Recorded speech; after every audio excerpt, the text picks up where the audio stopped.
دانیہ قرآن academy. یہ قرآن وہ رستہ دکھاتا ہے جو سب سے سیدھا ہے، اور مومنوں کو جو نیک عمل کرتے ہیں بشارت دیتا ہے کہ ان کے لیے اجر عظیم ہے۔ نحمده ونصلي على رسوله الكريم اما بعد فاعوذ بالله من الشیطان الرجیم بسم اللہ الرحمن الرحیم۔ السلام علیکم ورحمۃ اللہ وبرکاتہ۔ امید ہے آپ سب خیریت سے ہوں گے، انشاءاللہ جہاں ہوں گے ایمان اور صحت کی نعمت سے مالا مال ہوں گے۔ ہاں جی، تو آغاز کرتے ہیں ہم اپنے آج کے سبق کا دعاؤں کے ساتھ۔ تو چلیے شروع کرتے ہیں۔ اللہم صلی علی سیدنا و مولانا محمد وعلی آل سیدنا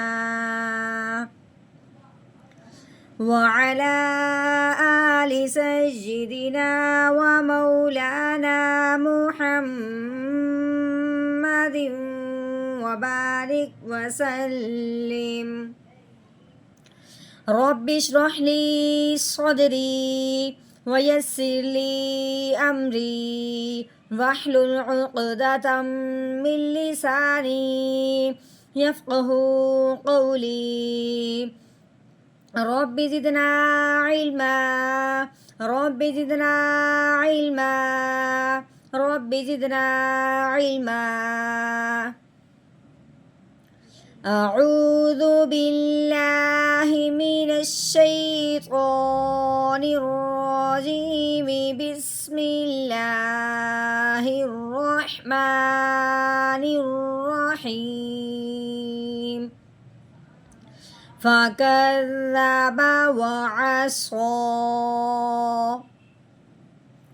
ہاں جی، فا کے اوپر لگی ہوئی ہے زبر، فا زبر فا۔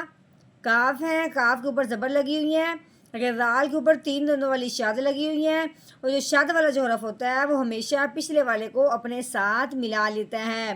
اب ہم نے کاف کو زال مشدد کے ساتھ ملا کے پڑھنا ہے۔ اور ایک اور بات کہ جو مشدد حرف ہوتا ہے وہ ہمیشہ دباؤ اور جماؤ اور ٹھہراؤ کے ساتھ پڑھا جاتا ہے، اس میں پڑھنے میں تیزی بالکل نہیں ہوتی۔ کاف رال زبر کر، فا کر، رال کے اوپر زبر ہے، رال زبر را، فا کر را۔ با ہے، با کے اوپر زبر لگی ہوئی ہے، با زبر با، فا کر را با۔ واؤ کے اوپر زبر ہے، واؤ زبر وا۔ عین کے اوپر زبر لگی ہوئی ہے، عین زبر ع، وعا۔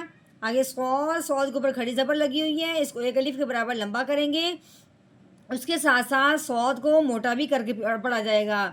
آگے یہ یا ہے، یا کی وجہ سے اس میں کوئی فرق نہیں پڑے گا۔ یہ جو یا ہے یہ کھڑی زبر کی وجہ سے آئی ہوئی ہے، ٹھیک ہے۔ اس کو ہم نے پڑھنے میں بالکل نہیں لے کے آئیں گے، یہ لکھنے میں آئی ہے۔ صاد کھڑی زبر صو، وعصو۔ ہاں جی، اب ہم نے کرنا ہے وقف۔ وقف کی صورت میں آخر والے حرف میں کچھ نہ کچھ تبدیلی ہو جاتی ہے، لیکن یہاں جو یا خالی ہے یہ وقف کی صورت میں ویسے کہ ویسے رہا جائے گا، اس میں کوئی تبدیلی نہیں آئے گی۔ آگے وقف، وعصو، وعصو۔ صرف ہم نے اپنا لہجہ نیچے کو لے کے آنا ہے، جس سے یہ معلوم ہو جائے کہ یہاں پہ بات مکمل ہوگی۔ پہلے ہم نے پڑھا تھا وعصو، آگے وقف، وعصو، فَكَذَّبَ وَعَصَى۔